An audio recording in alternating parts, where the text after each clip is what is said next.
Welcome to the afternoon of the virtual Big Tech Day.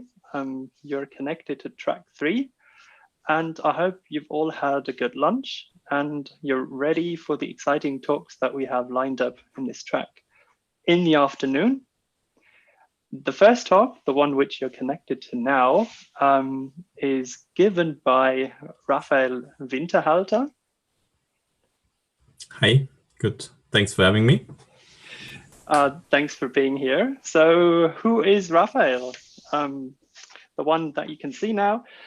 Rafael is a software consultant based in Oslo, Norway. He's a proponent of static typing and he loves the Java virtual machine. And he has a keen interest in code instrumentation, parallelism, and functional programming. Now, do these words do him any justice? Well, not quite, as I would say. As it turns out, Rafael blogs a lot about software development. He speaks regularly at conferences, and he received a JavaOne Rock Star award. When Rafael is not at work, he contributes to a broad range of open source projects. And one particular open source project that he created is Byte Buddy, and it's a library for runtime code generation to be used with the Java virtual machine. Last but not least, I'd like to tell you that apart from the JavaOne Rock Star award, Rafael's work also earned him a Duke's Choice Award, an Oracle Groundbreaker Award, and he was elected a Java champion. Now, I guess you are probably as excited as I am to hear from Rafael about making Java more dynamic. Yes, thanks for showing up to this talk, and thanks for having me, and thanks for the introduction. I'm German, so it might be a bit strange to you that I speak to you in English, but I've given this talk, I think, over 50 times now, and I've never done it in German. And I don't think it would go so well as it does in English normally. But don't fear, you don't have to watch the same talk that you might have seen on YouTube once more today. I typically adjust a little bit. But of course, what I want to talk to you about today is my library, ByteBuddy, which I've created soon 7 years ago, which has become quite a broadly used choice for code generation and instrumentation on the JVM.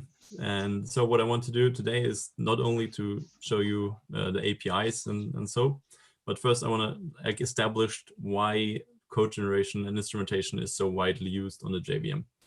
And to do so, I want to just show you a few examples that I think you can relate to as Java programmers in the enterprise, typically.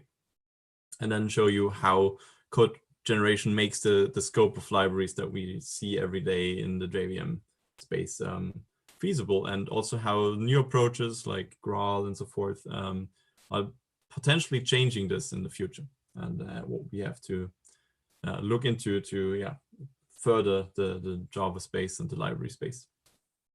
So because code generation sounds very academic, making Java more dynamic is maybe the more approachable sentence to it, but why do we need code generation, right?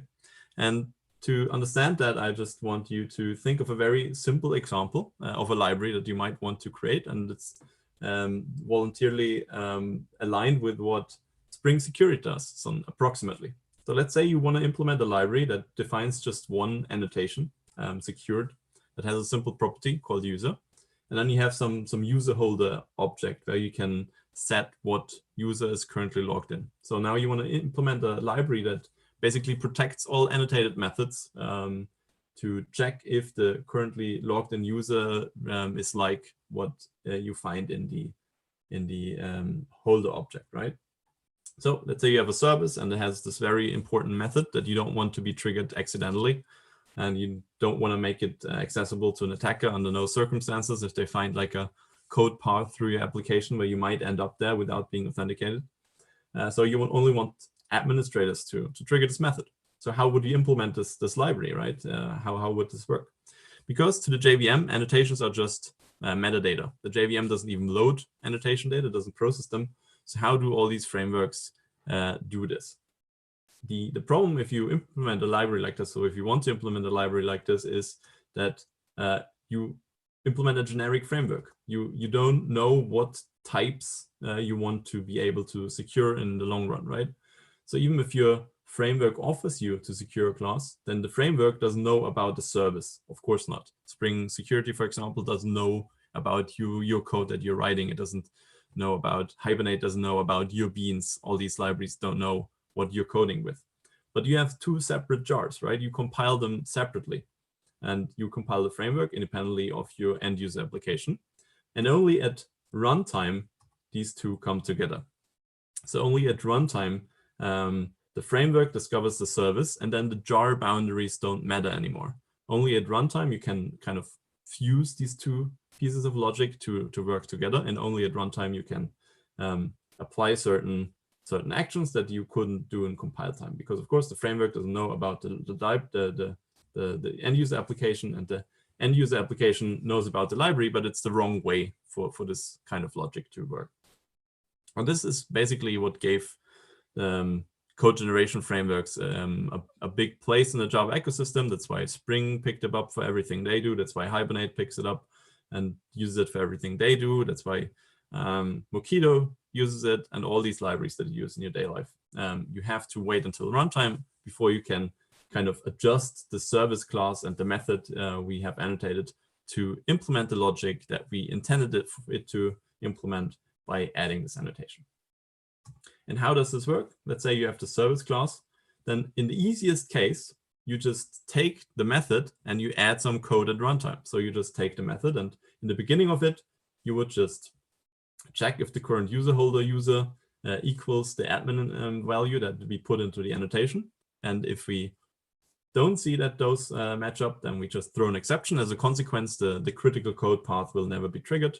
So you've effectively secured a method. And that's fairly easy if you know how, by using so-called Java agents, which we'll look into in a little bit, or by just adding a build tool that rewrites your code before you put it in the jar in the first place. The more common approach, though, is so-called subclass substitution or list-of substitution in Java, where you create a new service, you extend the actual service class, and then you override the method to add the additional behavior in this overridden method, and then just invoke the super method only if the check of the overridden method is applied, and never trigger the critical code path again. In this case, you also have secured the object as you wanted to, because in Java, it's not possible to avoid virtual dispatch. You always have to go through the top method and call down in order to invoke the delete everything method in its original form. So again, effectively, you've secured your service. And this is how most applications work today, at least. This is how Spring works. If you create a Spring Bean, it will create subclasses of all your Bean classes at runtime to implement whatever annotations you've put on your Bean. So if you add a transactional method to a Spring Bean, then Spring will override this method and add the transactional bits in the beginning and the end of the method, and just invoke the super method in between. That makes your method transactional in a way. We'll probably do this in a try catch finally block to roll back the transaction or to commit it in case of success. And then you have implemented what you wanted to. Same with Hibernate. If you load a collection, then in the super method and the overridden method, it will just lazily load the collection for you and then return the original field in the super class and the super method, right? And this is how the Java system has existed for, I'd say, at least 10 years. But in the recent time, we see much more again of the previous form of instrumentation, where we actually rewrite code, with the reason being that frameworks like Quarkus or Micronaut try to avoid any runtime generation to run on the Graal JVM, which does ahead of time compilation. Or also because of languages like Kotlin that declare methods and classes as final, where of course this approach isn't possible anymore. And this is why Mockito for years hasn't supported mocking final methods, is because of the simple approach of how mocks are created at runtime. Right. So before we look into ByteBuddy or what I do, I want to just give you a quick introduction into bytecode and why we can do these things in the JVM. Why is this so well functioning in JVM, and why you might not be able to see it in other languages. So in a very basic manner, the JVM works by taking source code of typically Java programs, but might also be Scala, Groovy, JRuby, Kotlin, whatever you take, and then compiles it to so-called Java bytecode in the class file format. And the class file format is pretty much straightforward. The class file format, at least for Java C, represents more or less what the Java compiler has created, but in a more machine-friendly manner. And only at runtime, the JVM takes this bytecode through a class loader, then first will interpret it for a short while, but then quickly discover what code paths of your JVM program are critical, and then JIT compile them. And it's only at runtime in a JIT compiler where all optimization work is done. So in C++, we don't have this, for example, in C. We skip any intermediate format and we go right to machine code, which of course makes it unapplicable for libraries like mine to modify much of your code. It's still possible to modify machine code at runtime, and some libraries do that as well. But it's of course heavily machine dependent. Then you cannot transpile to different platforms with these libraries. You have to support every single one of them individually. And of course, much more importantly, you have to be considerate when it comes to optimizing compilers, because optimizing compilers are what make software run at a speed that is feasible for your production environments. And libraries like ByteBuddy or other libraries, they don't have to really consider it. Thanks to this abstraction, we sit here in the middle. So ByteBuddy can, of course, just like Java or Scala or Kotlin, create classes and load them in a class loader. This is how Hibernate is doing it, for example. Hibernate's using ByteBuddy for its proxies. And all it does, that at runtime, it calls the library to create a class file, and then loads this class file into the class loader just as if it was a part of your jar file already. And since ByteBuddy is running on JVM, it can also read class files. Class files are just files stored away in a jar file, and when you load them, they have to be materialized in some way, so it can hook into this loading process and edit them. And since it's run on the same JVM, it can just basically modify a program while it's going. And actually, ByteBuddy modifies itself while it's executing to support different platforms, because ByteBuddy is still written in Java 5 to support JVM spec to these old platforms, which isn't, I mean, it sounds, people always ask me why I still support Java 5 with this little market share, but for all you who work in the enterprise, you know where the money is. It's in big old legacy systems. So that's kind of the financing driver of the library. So this will stay there for quite a while. But of course, I also want to support Java 14, 15. And for that to happen, it just discovers what the current platform is and then modifies itself to become performant also for these platforms by using language and JVM constructs that are available at these modern JVM versions. That's basically the cycle you end up in. So you write a program in Java using Hibernate, you compile it to bytecode and class files. The class file is then linking ByteBuddy dynamically at runtime. ByteBuddy then triggers itself into the loading process and modifies a program to implement whatever logic you want, compared, like, for example, Mockito, for example, Hibernate, for example, Spring, to adjust the code that should be executed to the code you wanted to be executed, right? And this is how the JVM works, and this is why it's not costing much. It doesn't really create too much overhead, because it's typically a one-time cost at startup, which is of course also a cost. But once the JVM is running, it runs through the optimizing compiler, which then just applies the modifications in the way they were added and optimizes them just as much as your original code. Right.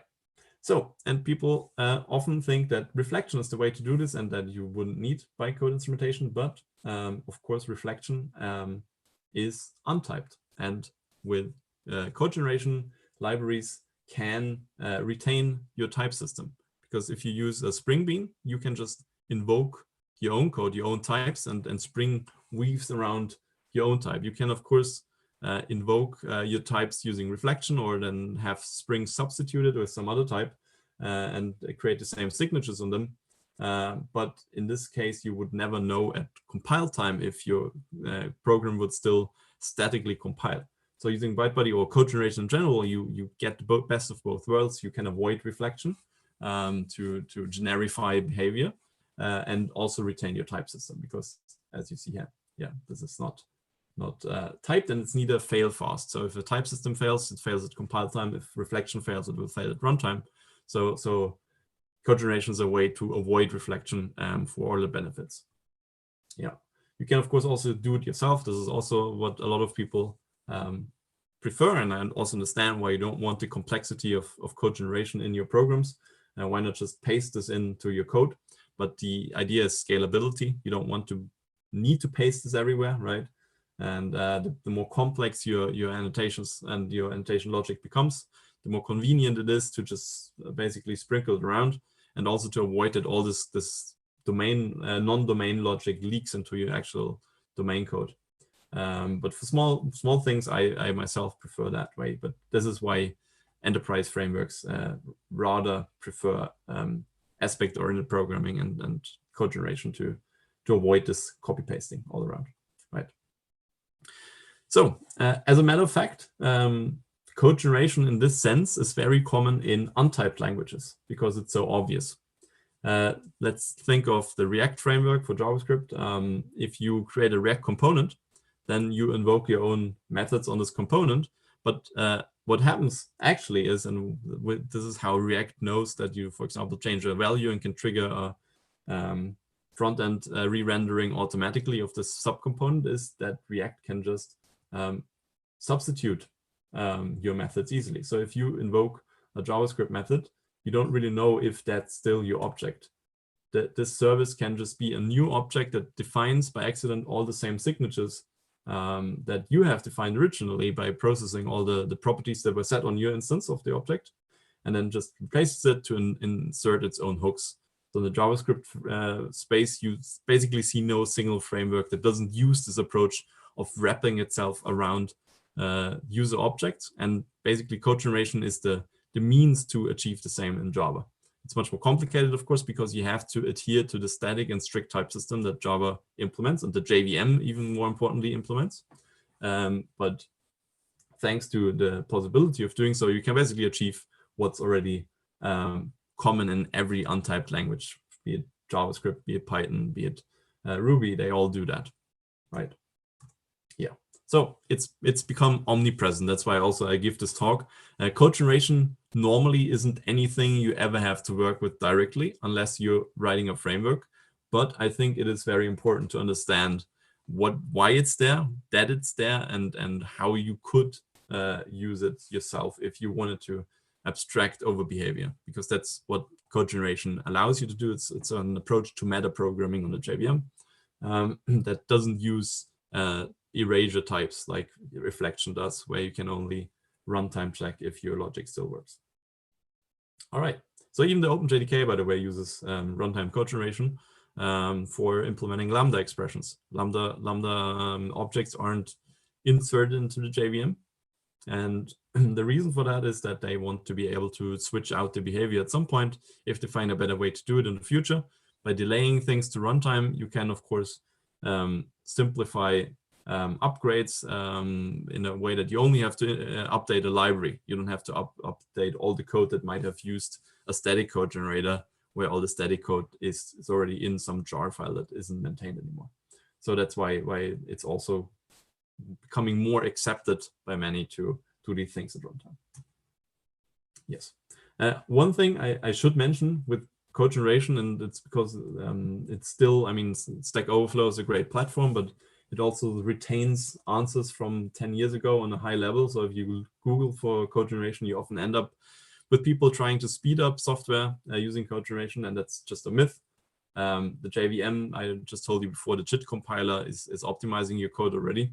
You don't have to worry much about it. So if you, for example, multiply some value with a constant, then people find it more effective to, for example, inline the constant value to the call side. And people have done that in the past in all Java versions. But reflection is not slowed in generated code for the mere fact that reflection actually itself also uses code generation. If you invoke a method reflectively for a sufficient amount of times, by default it's 5 times, then the JVM will just generate bytecode in a class file that represents this reflective call as JVM bytecode, such that the JVM can adopt it and optimize it as it normally would. But this is only done lazily on an abstracted type. So it's not helping you to retain type safety, but it also triggers the same performance advantage. And actually, I should update the slide because now you have method handles since Java 7 already, and method handles actually annulate the entire performance overhead. So if you use method handles and you keep the references to your handle and just invoke them, then thanks to polymorphic signatures, which is a feature they introduced, you basically can ignore the performance penalty. Actually, Java 14 records already implement a lot of their logic using method handles, which is the final proof that method handles have become so mature that they can even implement complex logic like a generic equals hashcode two-string method just by expressing it as Java code and then have the method handle fill in. So you don't have to use reflection, or you don't have to avoid reflection or handle use by using code generation. It's basically the takeaway here. This is outdated. Previously you had to do it, and cglib, for example, which is a well-known code generation library, has a lot of logic just for optimizing bytecode to make programs run faster. This is nothing that's a thing anymore. So if you just take out this talk, then you've learned something important. So I want to mention it. Yes. So now you know the basic concept of bytecode and class files, but how does bytecode look like? How does a JVM program look like? So let's say you want to implement a method that just adds the numbers 1 and 2. Then the Java bytecode is representing the method implementation. So a class file is the entire structure, like a class with fields, with methods, with annotations and so forth, while Java bytecode is the actual implementation of any method. So Java bytecode is contained in a class file, and the class file is basically just a file with fixed indexes. It starts with CAFEBay, which is the famous magic constants in the beginning of every class file. And then it basically tells you how many fields, and then where the method offset is, where basically a table of all methods starts. Then every method tells you what the name of the method is and what the signature of the method is and so forth. And also where the bytecode of the method is and how many bytecodes it has. So, and the bytecodes then represent the implementation of every single method, where 1 + 2 would be trivial. So 1 + 2 would be these 3 instructions in bytecode. And the JVM models implementations of methods as a stack machine. And stack machine is nothing that really exists anymore in physical hardware. All processors today use registers. But in the time when Java became popular, or what Java was optimized for, was transferring programs over the internet for applets and so forth.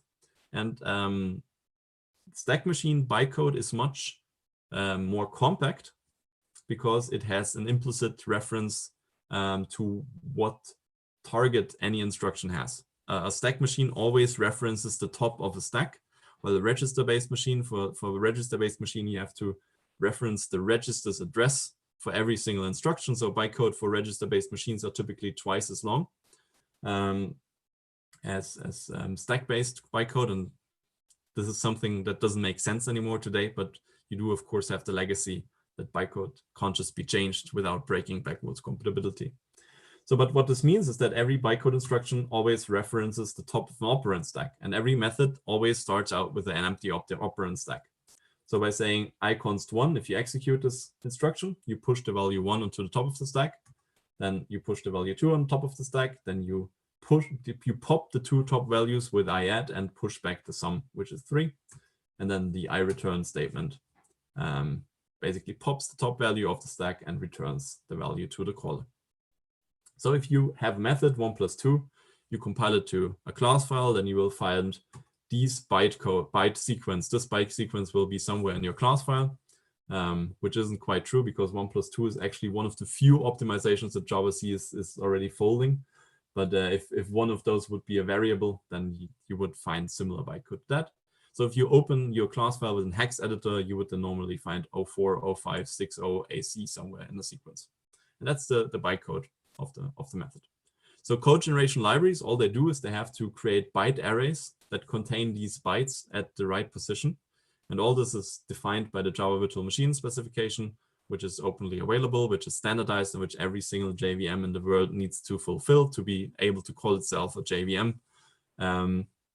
And thanks to the strict rule set where every JVM has to apply the exact same logic, code generation libraries like mine can function everywhere and always. And that's why also why, for example, Android doesn't support a lot of libraries. It's because they don't adhere to this rule set. They don't implement the specification.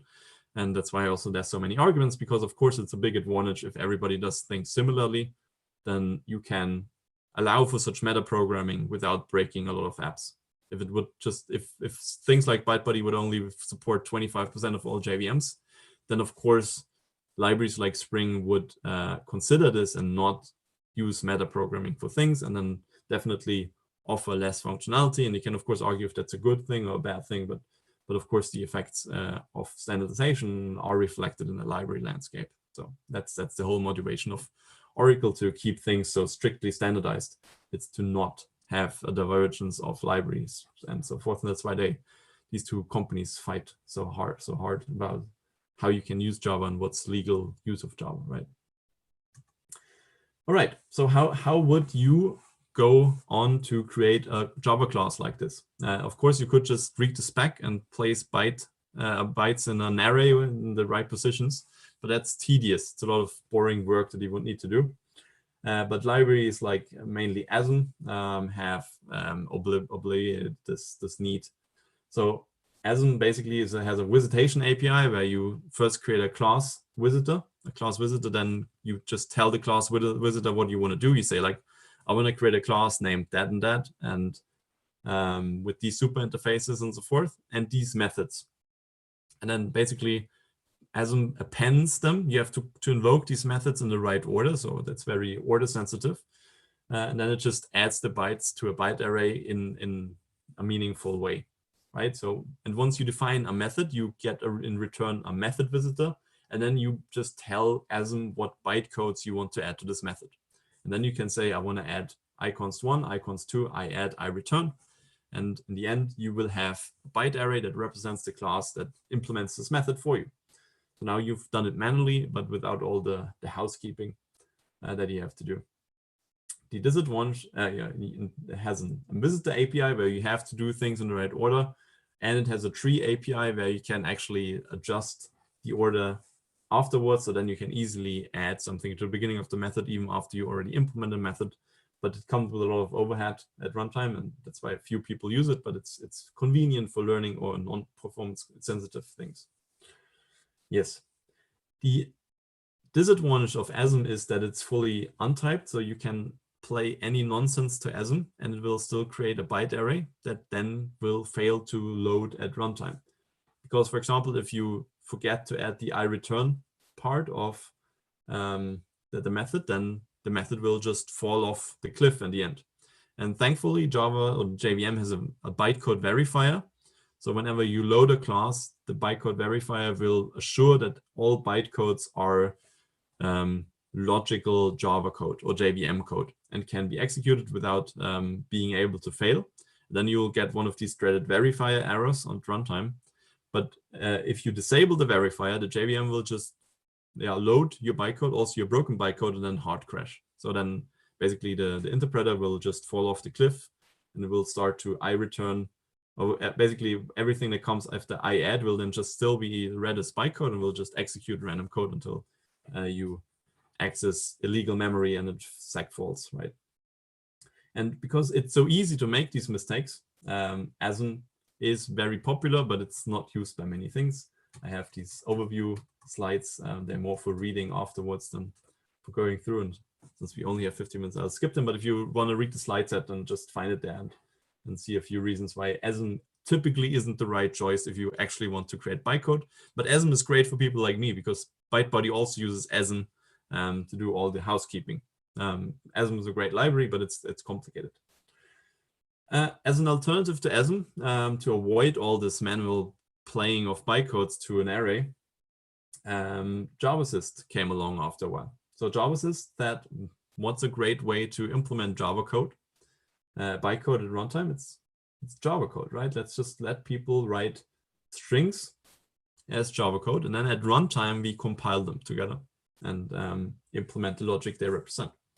So JavaSys does that, and it's quite successful with it. And it was used by basically everybody for a while because it is so convenient. The big disadvantage of JavaSys is that this is expensive. You have to parse strings at runtime, which is about one of the more expensive tasks you can do at runtime. And you have to process it to bytecode. The next issue is that the Java language is evolving rapidly. Well, JavaSys is a one-man project, just like ByteBuddy in a way, and it's hard to catch up with the advances of the Java language. So JavaSys, as of today, doesn't even support auto-boxing. So you have to do all these things yourself. And I don't think this will ever catch up again. And also, of course, performance is quite heavy. The performance weight is quite heavy. So, and the problem also again is that strings aren't typed. If you mess up, or if you even lime in user code somehow and the user injects you some Java code, you don't have SQL injection, you have Java code injection, and users can fairly easily take over your code. And there's nothing like JDBC and bind variables for JavaSys. It's all your responsibility, so it's very easy to mess up JavaSys. So again, a lot of things here. Third, CGlib has been an alternative to JavaSys for quite some years. And CGlib follows only the approach of subclass proxying. So it's the only thing you can do with CGlib is subclass proxying, and does it in a very generic manner. So if you want to implement this user holder thing that we've had in the beginning, then CGlib basically delegates all overrides to a generic interface that CGlib defines.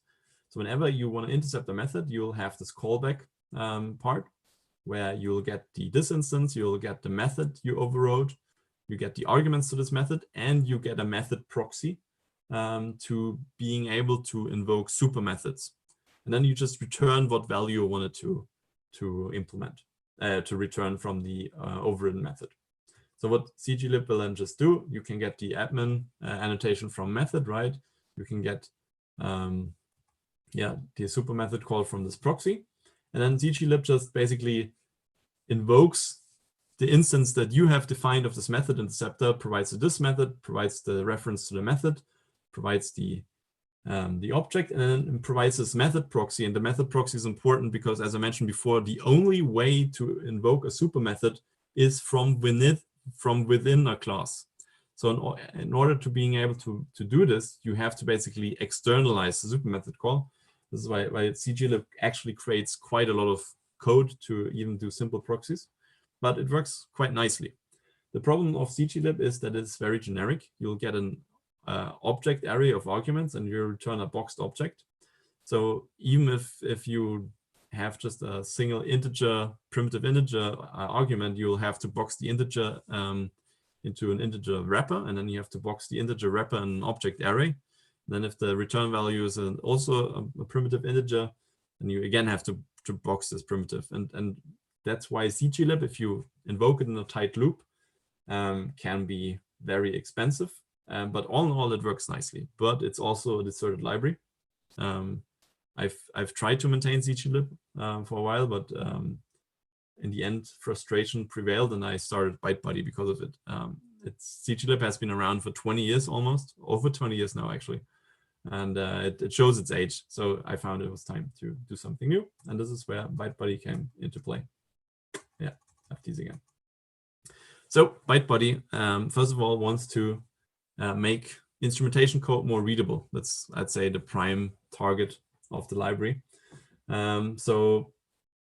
It offers a DSL, a domain-specific language, that's fully immutable to do your things. So if you can read this code and know what it's doing, then hopefully you've already understood the library.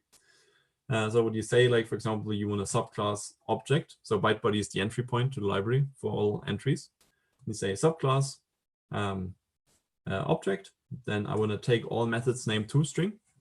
With object, we know that's just one. And I want to intercept it to return the fixed value hello world. Then I want to make the class. I want to load the class into the current class loader. And I want to get the class. And this is where we end up in the reflection API. So now I can say new instance toString, and you will see that it actually will return hello world as we specified. And that's just hello world. It's of course very boring, but it works, and it's hopefully understandable even for a junior developer. So the idea is that ByteBuddy should align with the Java language as much as possible to make it understandable in a way. Of course, these static instrumentations are fairly boring, but what you typically do is use so-called delegation, sorry. And then you basically use a static import for method delegation .to here. And what ByteBuddy will do then, it will check this class and will find all static methods of this class. And since there's only one, it will find this particular one. Otherwise, it will try to figure out which one you probably meant. And then it will invoke this method. So now you can set a breakpoint. It will still return hello world, but now you can set a breakpoint and yeah, basically see whenever this method is intercepted. And from here now, it gets quickly, you can quickly see where this is leading, right? Because let's say you want to know who called this method, then you just say, give the static interceptor an argument of type method and annotate it with origin. And then you can say hello world from, and we'll say toString. And now that we have a method instance, we can get annotations of this method, and we can check if secured is annotated on the method and what value it has. And now we can already implement our security check and then return hello world, which isn't very useful, but as you might guess, there's a bunch of annotations. That's not even all annotations, just the more important ones. So for example, you can invoke a supercall. So you just say callable, supercall callable, and then you you just invoke the original code after you've applied the check. And just with this knowledge, hopefully with a bit of trial and error, you can figure out how to implement your own Spring security from your own, right? So yeah, great. So this is the main idea of ByteBuddy, and now I have 50 more minutes to talk, and I have a lot of slides left, which is normal. If you ever attended any of my talks, I always run out of time, which is part of the concept, because I can just talk about what I'm feeling like today. It's a nice thing. So subclass proxying, we've covered this fairly general now, but if you want the details, I've given plenty of talks. Also, even if you see the talk with the same name, I also always try to talk about something else. But the idea of ByteBuddy is that the domain-specific language that you've seen now doesn't only apply for subclassing, but also for the other means of instrumentation, redefinition and rebasing. So with redefinition, you can just say, I want to take this foo class where we have the method bar, and I want this method now to return hello world. And in order to do that, this is fully possible, but in order to do that, you need a so-called Java agent. ByteBuddy has a library of its own, which is called ByteBuddy agent. It's a small supplement library, which allows you to just do that by calling ByteBuddy agent.install. So you have to do this somewhere in your code in a static initializer or in your main method, and then an agent will be attached to your current VM. And then from there on, you can invoke this class reloading strategy, install agent, and redefine all classes you have. And of course, if you do this and your coworkers debug your code and they see that this method that is very directly returning bar suddenly returns hello world, this is of course not what it's meant to do. This is frustrating and stupid, right? So you don't want that. But for the same security check that we've already explored, this would of course be very helpful, because now you don't have to have some sort of factory that you have to invoke to get your instances of foo in order to have subclasses that secure the method calls. You can directly lime it into foo. And actually in Mockito, that's what we're doing now. In Mockito, we have the so-called inline mock maker, which we wrote when Kotlin became popular. And basically that's doing that. It calls ByteBuddy agent install in the mock maker initializer. And then whenever you create a mock, instead of creating a subclass for you, it basically copy pastes the mock code into the instrumentation target, into the methods that we want to mock, which are all methods. And now we can suddenly mock final classes and final methods. And all you need to do is to activate it with the Mockito mock maker, Mockito inline artifact. Then it's basically loaded automatically. It works nicely. Everybody in the Android space uses it now because obviously they use Kotlin a lot, and it's became fairly robust, but that's the approach to it, right? What you cannot do is you cannot add new methods to classes that are already loaded, and you cannot add new fields, which can be frustrating, but you typically can work your way around with weak references. But there's a JEP 159 to lift this restriction sometime in the future, but I don't think it will be in the JVM anytime soon. It's been around for 8 years now. So, and it actually has a prototype implementation even. They just didn't prioritize it because if you just invest a bit of time, you can typically avoid it. So it's not really needed as long as you can redefine existing methods. A more generic way of doing this is to implement so-called Java agents. So you don't have to use this class reloading strategy. Instead of reloading loaded classes, you can implement a so-called Java agent. A Java agent is nothing but a class file, a jar file that contains a method and that is called pre-main. So you all know public static void main. You have several entry points to a JVM. One of them is public static void pre-main. If you have this method defined, you basically reference it in the manifest file. And what you can do then is you get 2 arguments here. Right? One is the actual argument to the agent, which is not an array in this case, but a single one. You can only give a single argument to an agent. But as a second argument, you get an instance of the instrumentation interface. And the instrumentation interface allows you to hook into several low-level functionalities of the JVM. And ByteBuddy offers a convenience API for it, where you can basically wrap around an instrumentation instance, where you say agent builder default, and then you say type foo. I want to instrument all types called foo. Very same DSL that you've seen. So again, we say for all foos, I want to take the method named bar, and I want to intercept bar to return hello world. And then I install it on instrumentation, and I challenge you to copy paste this code to build a small jar file with the instrumentation manifest in place. Just Google Java instrumentation manifest. You'll find a Java doc that explains what you have to put in there. And you can pre-main your life through any Java application. And this can be super useful for debugging code that you cannot touch otherwise, to just redefine it in the way you want to. Even for fixing bugs in production JVMs that you cannot turn down easily because they're not load balanced, you can just inject an agent into it and even change code after it's been loaded. So because there's not only pre-main, I hope I've shown this now. Yeah, there's not only pre-main, I don't have this here, there's also an agent main method. You can even inject Java agents in already running JVMs, right? So on, you can basically, again, if you write this agent that changes bar to hello world, it's of course stupid. That's not what you want to do unless you really want to annoy a coworker and give them something to debug for days and weeks. Just hide it somewhere, the agent in the file system, and put a Java opts environment variable on the system. When you don't lock your screen, you can do that. But you can, for example, implement a security framework based on a Java agent easily without having to change code. You just say what methods to change. And actually APM frameworks work like this. So if you use something like Instana or AppDynamics, they have agents that find all methods of interest, like JDBC methods, like Apache HTTP client, and then record every exit, every entry to your application by knowing what entry points and hook points you have to monitor. Right. ByteBuddy has a second approach that's not delegation, so-called advice. Advice allows you to wrap around existing method. And what advice does is, instead of actually calling your code, it will use your code as template to be copy-pasted into the target JVM.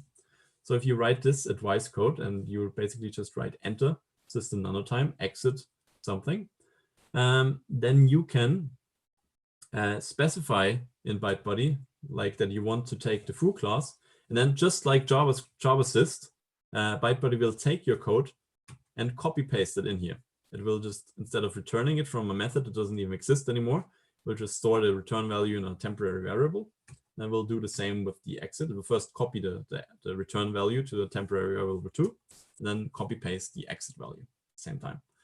So now you basically have changed the Java program without even having to worry about class loader hierarchies, about stack traces, because if you add stack traces, if you use delegation and you throw an exception from your delegation, then of course your code will show up in user stack traces. They might not expect this.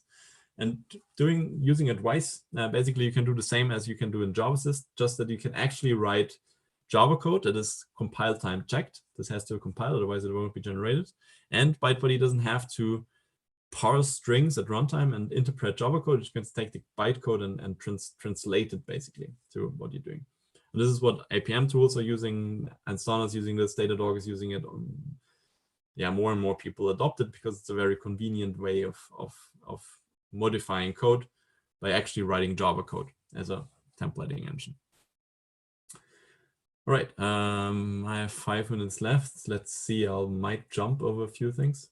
Oh yeah, I actually do. Yeah, let's do this as a last thing before we go over to questions. I mentioned that you can dynamically attach a Java agent as well. So the entry point for this is agent main. Of course, you know public static void main. I've shown you public static void pre-main. A third entry point is public static void agent main. And agent main basically is an agent that can be loaded into a JVM that is already running. ByteBuddy defines the very same DSL for it, but what you can do now, you don't have to, but you can. You add, so we've seen this timer twice, for example, now from before. Let's say we want to time all invocations of bar, which again, I hope you understand this is of course a nonsense example.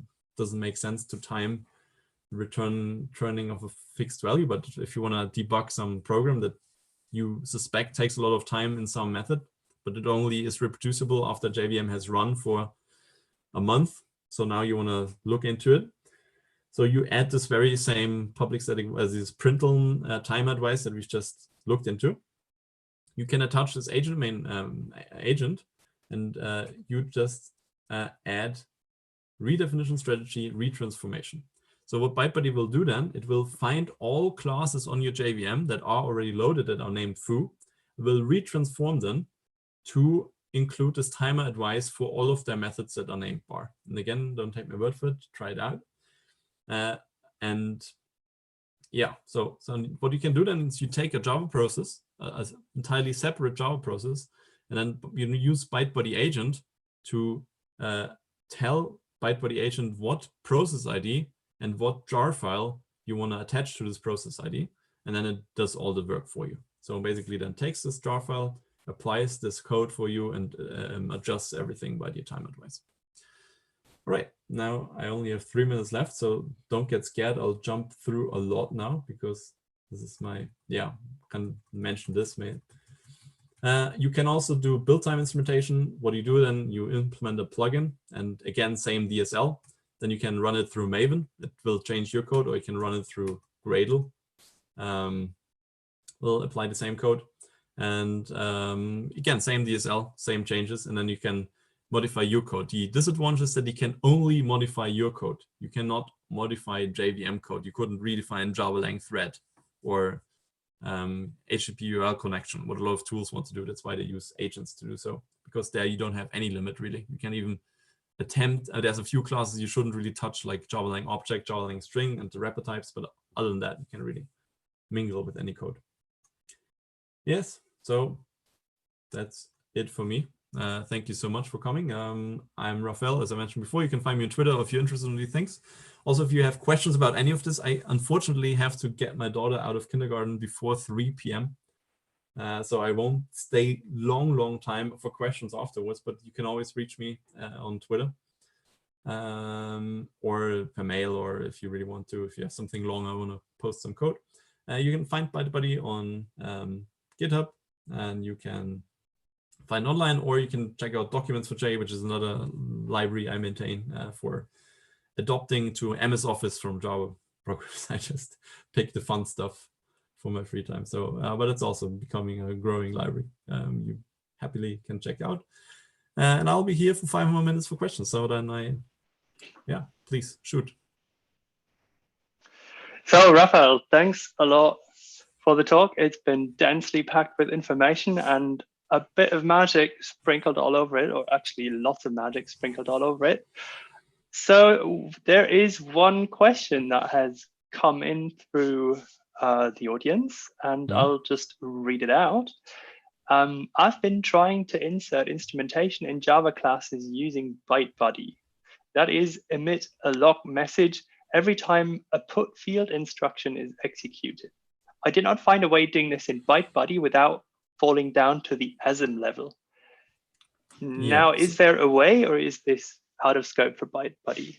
So ByteBuddy has a similar to Advice, you have what's called member substitution, but that's still a bit work in progress. So member substitution allows you to redefine a method to basically replace all field right accesses with something else, like a method call, which is probably what you want.